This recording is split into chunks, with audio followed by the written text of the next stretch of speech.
امروز میخوام سیستم تمرینی FSC7 یا سیستم تمرینی هانی رامبود رو بهت یاد بدم تا ببینیم چی کار میکنه که اینقدر قهرمان زیر دستشه. تمرین کشش فاشیا.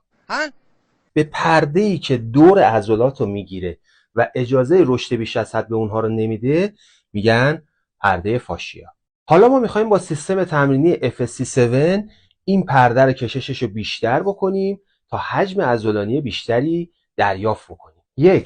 عضلاتی که نسبت به بقیه عضلات ضعف بیشتری دارند 7 ست با تکرار 8 الی 10 تکرار و استراحت بین 30 تا 40 ثانیه رو انجام میدیم.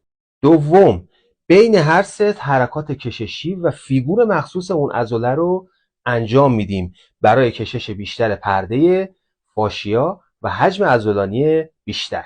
و نکته آخر، اگر مبتدی هستید این سیستم رو در تمرین آخر انجام بدید و اگر حرفه‌ای هستید در انجام حرکات چند مفصلی.